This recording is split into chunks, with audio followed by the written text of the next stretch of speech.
Hi mga preni! Siguradong magugustuhan niyo ang reseping isi-share ko sa inyo today. Bakit nga ba?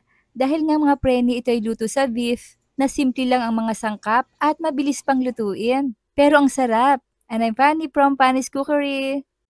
Ito ay more than 1 kilogram. Pero kukuha lang ako dito ng 500 grams na beef. Ikat natin into small cubes or pieces. At para sa kompletong listahan ng mga sangkap ay panoorin na video hanggang dulo. Ayan, tapos na. Ang ganda ng karne natin mga preni. Isalin na natin dito sa bowl dahil lalagyan pa natin ito ng mga pampalasa. 1½ tablespoon nitong sauce na to. Basahin nyo na lang ha. Ang hirap kasi bigkasin.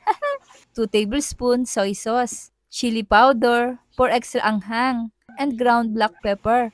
Haluin nating mabuti at i-marinate natin for at least 30 minutes. Takpan muna natin. Samantalang, ito yung isang magpapasarap pa. 1¾ head of garlic ang gagamitin ko dito. Kayo nang bahala mga preni kung ilan ang gagamitin nyo. Hiwain lang natin ng maninipis. Pwede din naman mga preni na dikdikin nyo na lang. Nasa sa inyo na kung anong gusto nyo. At 30 minutes later ay nanood na ang lasa nito. Ayos na ito. 400 grams mushrooms in can. 225 grams naman kapag drained na or wala ng sabaw. Slice natin sa nais nating laki. Ganito yung ginagawa ko oh. Ayan. Turn on the heat at maglagay tayo ng olive oil or vegetable oil dito sa pan. Iprito ang garlic until toasted brown. Low heat lang ito mga preni ha. Para hindi mabigla ang pagluto at para hindi ito pumait. Yung ganito lang ay sapat na. Remove natin from pan and set aside. Ilagay ang marinated beef at i-fry natin ito until brown. Halu-haluin habang piniprito para mabilis mag-brown both sides.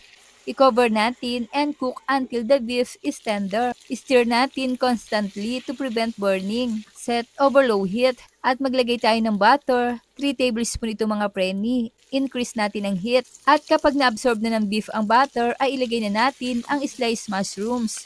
Stir fry natin for 5 minutes to cook the mushrooms. Pwedeng hindi nyo naman lagyan ng mushrooms, pero promise mas masarap kapag meron. Ayan, pumuputok-putok pa at ang bango ha. Pwede din itong panghandaan at pagkakitaan. Lower the heat at ilagay na natin ang toasted fried garlic. Stir together for a minute until well distributed.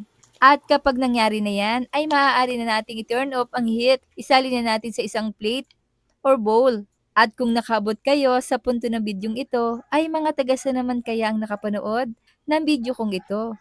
Ngayon pa lang ay shoutout po sa inyo at maraming salamat. Sprinkle natin with spring onions if desired. O di ba mga preni, konti lang ang sangkap. Itsurang masarap. Tara, kain na po tayo.